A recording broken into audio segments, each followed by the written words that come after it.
In a world where love is swiped, filtered, and feared, she said yes. In an age where romance is often boiled down to bias and emojis, where conversations vanish with a swipe, she did something bold. Something terrifying. Something unheard of. She said yes. Not to a man she met through a friend. Not to someone she'd been dating for years.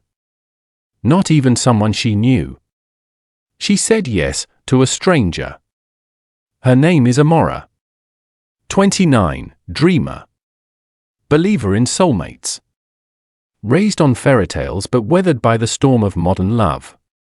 She'd been ghosted, breadcrumbed, benched, and even love-bombed. But still she believed. So when she heard about a radical new social experiment, one that skipped the apps, the small talk, and the pretending, she didn't just apply. She committed. If people can fall in love over time, why can't love start with a promise first? What if we've had it backwards? What if trust builds the love instead of the other way around? The man? We'll call him David.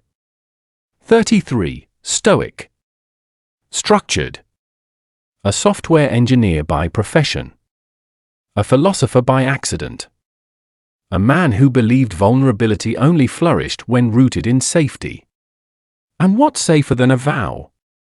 He wasn't looking for vibes. He wasn't chasing butterflies.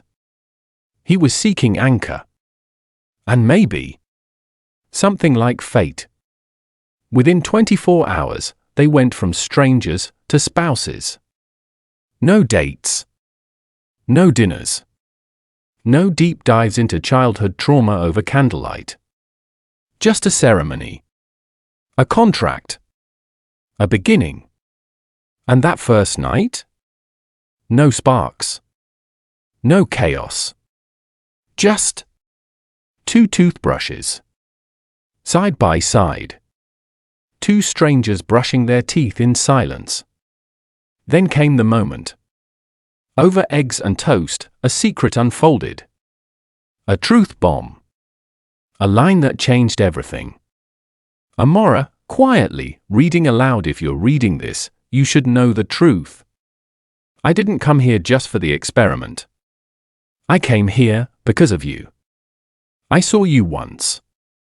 Months ago. In a bookstore. You were laughing about something in a poetry book.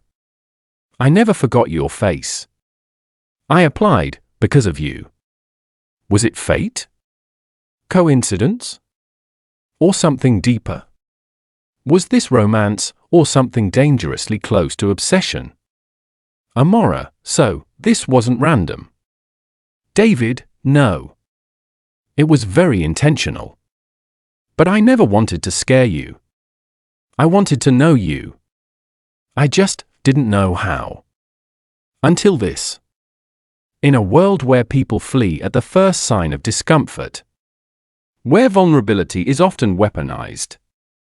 Where commitment is postponed indefinitely. 2 strangers chose to stay. Not because of sparks. Not because of passion. But because of a promise. The weirdest part? He knew me in a way no one else had. And I didn't feel afraid. I felt seen. Sometimes love doesn't begin with fireworks. Sometimes it begins with a note. A memory. A stranger who waited long enough to say, I want to stay, even before I know everything. Because real love? It's not always planned. But it is always chosen. Marriage and Relationship 247. Subscribe for cinematic love stories, relationship truths, and modern vows that dare to go deeper.